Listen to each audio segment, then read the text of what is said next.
Okay, this is for BSR, or John W. Burr III, as we surveyors know him. John, I didn't want to be insulting, but how you hold your guitar and the angle, it's not really that important. Just to demonstrate, if you really want to play something that sounds something a lot better than just strum, strum, strum, strum, strum, strum, strum, strum, strum, strum, strum. If you want to have a song that actually sounds like it is a song, then you really should practice the way it actually sounds. So for instance, I'm just going to give a for instance. I'm going to show, and it's not going to be that, I'm going to try to get this video to so that you can see both hands here at the same time. It's kind of rough, but it just as an example, here's a little piece of a Fleetwood Mac song that's kind of nice, and I always have liked it. It's really difficult to sing this and play it at the same time, and I'm not even going to attempt that, but here, just listen to see if you recognize this.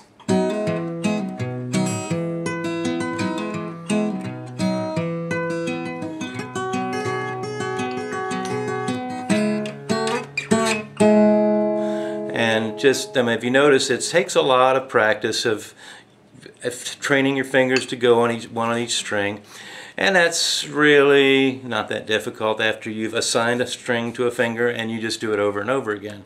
It is another example of a song that you may recognize, but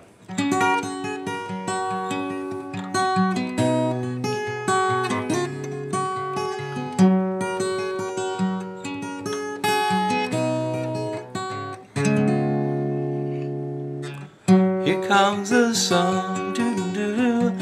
Here comes the sun, and I say, it's alright.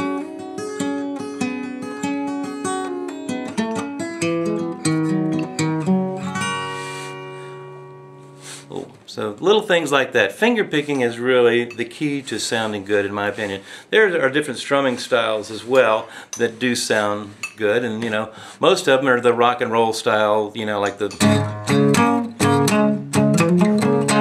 things like that.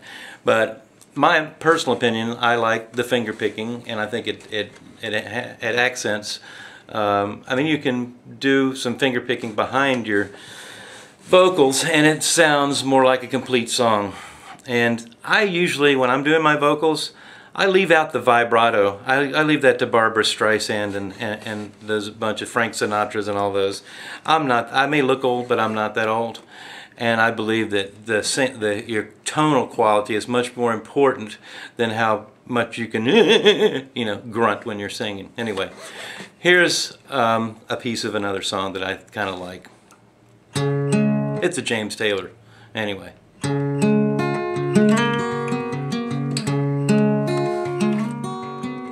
Something in the way she moves, or looks my way, or calls my name, that seems to leave this troubled world behind. If I'm feeling down and blue, or troubled by some foolish game, she always seems to make me change my mind. And I feel fine anytime she's around me now. She's around me now almost all the time. And if I'm well, you can tell she's been with me now. She's been with me now quite a long, long time, and I feel fine.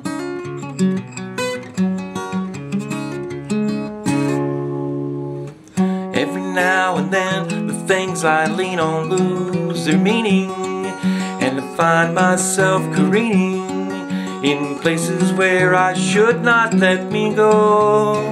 Oh no.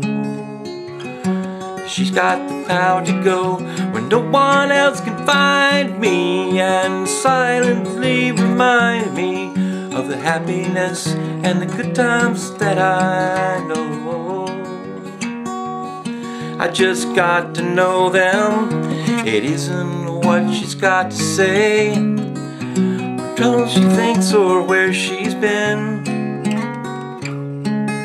To me the words are nice the way they sound.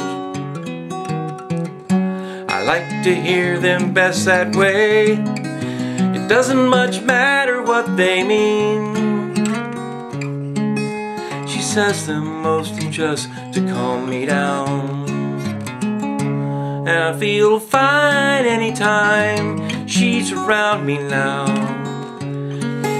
Okay, that's as much as that I want to do. But anyway, I could go on and brag and show off and everything. But John, here's the thing, buddy. If you're gonna give guitar lessons, take a few first. And like I said in my text, if somebody's ambition is to sound like Blind Snoopy Rhodes, then your guitar instruction is probably just fine. But if they want to sound like someone professional, I would suggest just getting out on their own and trying things and listening to the music and teach themselves. That's what I did. I taught myself, and I think I did a pretty good job of it. Don't you, John? Thanks.